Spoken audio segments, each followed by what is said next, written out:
Bonjour, bienvenue à cette présentation de rentrée de la mise à jour d'un 2 temps.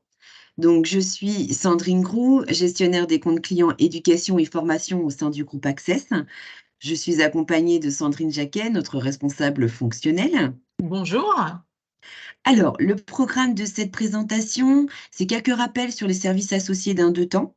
Et ensuite, Sandrine nous montrera donc depuis un 2 temps cette mise à jour disponible dans les prochains jours. Alors, quelques rappels, sur effectivement les services associés d'un 2 temps. Dans votre offre d'un 2 temps, vous avez effectivement des services dont l'espace documentaire, qui est communément appelé notre espace client. Donc pour information, l'URL est indiquée sur le PPT. Simplement, ce qui est important de savoir, c'est qu'à l'ouverture d'un 2 temps, vous allez avoir ces accès disponibles à cet espace, donc depuis l'espace client. Également, le tableau de bord. Un petit rappel sur le tableau de bord, c'est vraiment toute notre communication, hein. Vous avez l'accès au replay, l'accès aux prochaines mises à jour, l'accès à l'espace client en l'occurrence, et vous avez également accès à cet espace client depuis le point d'interrogation. En cliquant sur ces liens, vous allez effectivement arriver sur notre espace client où vous retrouvez donc un espace documentaire, hein, où vous retrouvez le manuel complet d'utilisation d'un 2 temps. Et dernièrement, cet espace a été effectivement enrichi, classé par thème, et à l'intérieur de chaque thème, vous avez des sujets, donc des sujets qui sont souvent demandés, et en cliquant par exemple sur un des sujets, vous allez obtenir toute la démarche à suivre dans un 2 temps. Voilà. Depuis cet espace, vous pouvez également créer un ticket pour aller vers notre portail d'assistance. Donc ça, c'est le second service effectivement associé à votre offre d'un 2 temps, donc notre portail d'assistance, donc également pour rappel, l'adresse URL. Mais une fois de plus, à l'ouverture d'un 2 temps, en cliquant sur assistance, accéder au portail, vous arrivez directement sur la page d'identification du portail, vous saisissez votre identifiant, votre mot de passe et là, vous pouvez, élaborer, déposer votre ticket. Alors, c'est vrai que ces services, vont être, améliorés en 2024, hein. Nous projetons effectivement, de vous proposer des supports, différents, tels que des vidéos ou encore des parcours d'e-learning. Donc j'aurai l'occasion de vous en parler lors d'une prochaine présentation. Mais là, on va effectivement voilà. Ce qui est important de comprendre et ce qui est surtout, voilà, c'est que vous avez accès à ces outils directement depuis un 2 temps. Voilà, c'est vraiment notre volonté. Donc, nous allons passer à la mise à jour de septembre, qui effectivement est la prochaine étape, après votre rentrée, donc l'amélioration des conseils de classe. Donc je vais laisser pour ça la main à Sandrine qui, va nous montrer tout ça depuis un 2 temps. Merci Sandrine. Alors, effectivement, nous avons axé cette mise à jour sur les conseils de classe.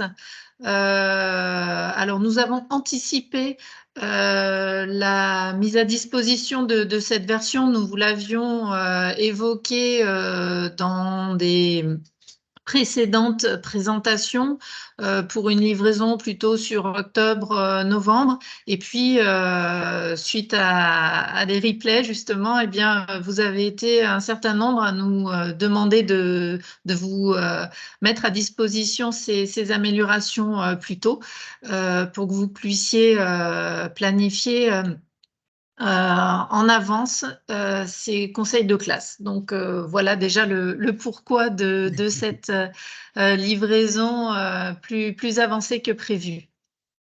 Alors, donc les conseils de classe, comme vous le savez, s'effectuent en mode semaine. Donc, je passe donc en mode semaine. On commence par l'écran de conception des conseils de classe, donc semaine, conseil de classe. Donc, sur cet écran, nous avons travaillé l'ergonomie. Vous avez été nombreux à nous dire que ce n'était pas forcément intuitif ou très lisible, etc. Donc là, nous avons travaillé pour qu'il y ait plus de clarté, de lisibilité sur cet écran, afin de vous rendre les choses plus simples, plus claires, et que vous soyez plus autonome et que ce soit plus compréhensible pour vous. Nous l'avons également fait sur l'écran de sélection des plages horaires disponibles pour le conseil de classe. Vous le voyez maintenant, cette fenêtre s'ouvre en plein écran pour que vous ayez à vos dispositions le maximum de plages horaires sélectionnables à l'écran sans avoir, comme auparavant, à jouer, on va dire, sur les ascenseurs horizontaux, verticaux. Là, vous avez le maximum de plages horaires disponibles directement, ce qui vous évitera des erreurs et vous gagnerez ainsi du temps. Voilà. Pour vous faire gagner du temps également pour ce paramétrage-là, nous avons ajouté la duplication de cette sélection de plages de conseil de classe.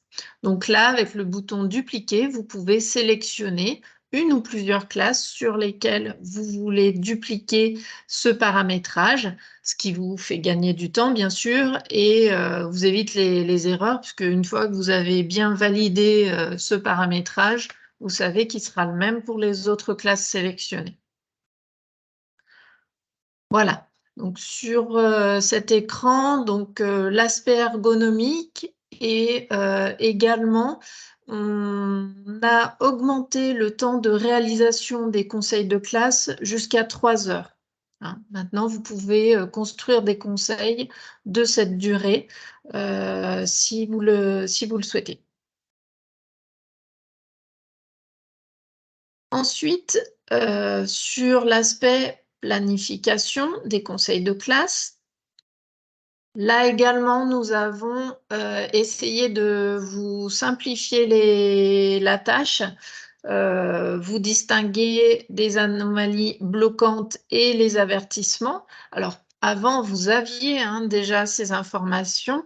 Un de temps, vous les affichez déjà.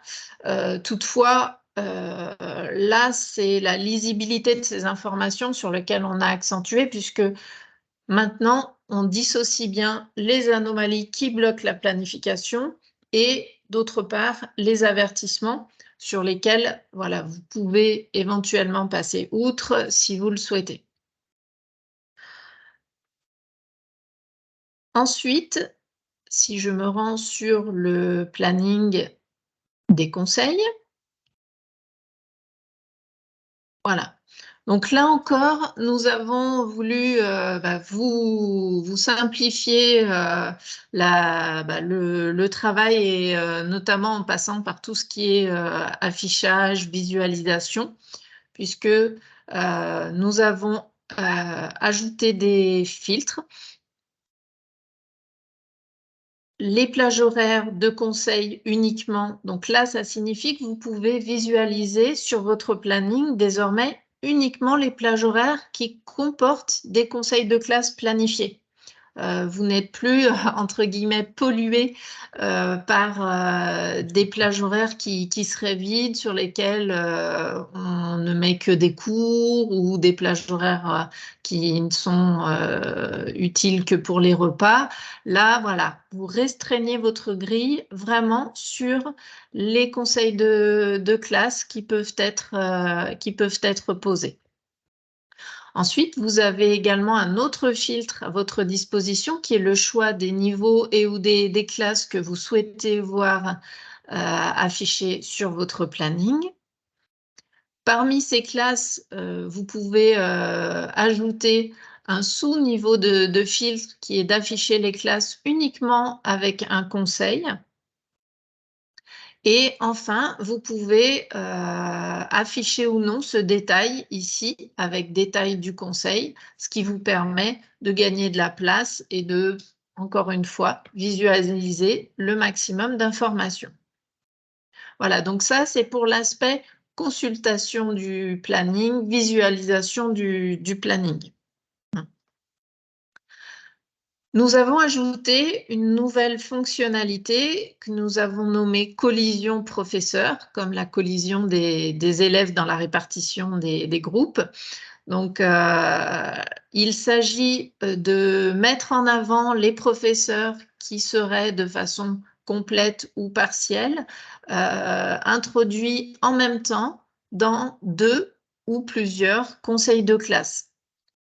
Et donc, cette liste-là que vous pouvez exporter vous permettra bien déjà d'une part de mettre en exergue des impossibilités de disponibilité pour les professeurs et puis de savoir où est-ce qu'ils sont et pour quel conseil de classe.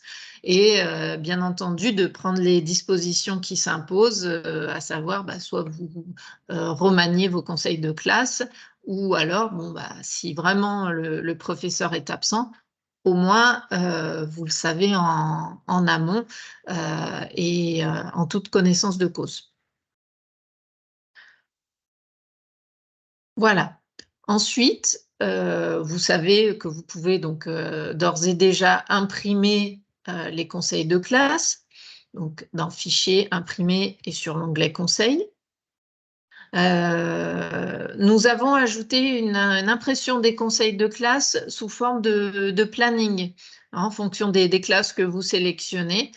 Jusqu'à maintenant, vous aviez l'impression sous forme de liste de ces conseils. Désormais, vous l'avez sous forme de planning, comme les plannings des classes. Voilà. Et puis une dernière évolution, alors indirectement, je dirais liée au conseil de classe. Il s'agit des professeurs principaux. Là encore, vous avez été un certain nombre à nous demander cette évolution, qui est de pouvoir définir des professeurs principaux pour une classe alors que celui-ci n'enseigne pas dans la classe.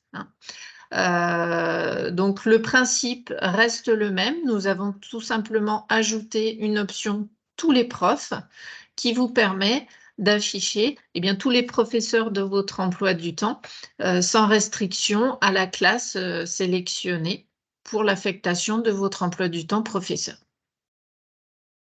Voilà. Eh bien, voici la présentation donc de ces évolutions.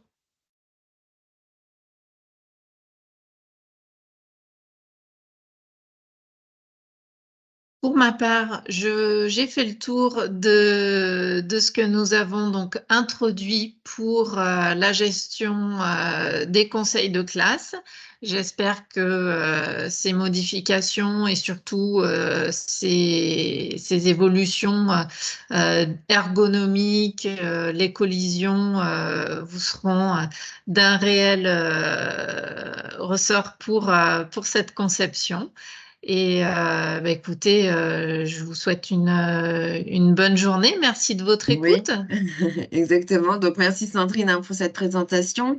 Merci à vous de nous avoir écoutés. Bien sûr, vous retrouvez, ce replay donc depuis le tableau de bord d'un 2 temps, depuis l'espace client.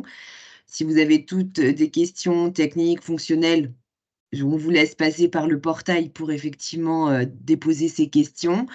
Je reste bien sûr à votre disposition si vous avez toute autre question et effectivement, on va vous souhaiter une excellente journée et à bientôt pour la prochaine présentation. Exactement. Bonne journée. Bonne journée à vous. Au revoir. Au revoir.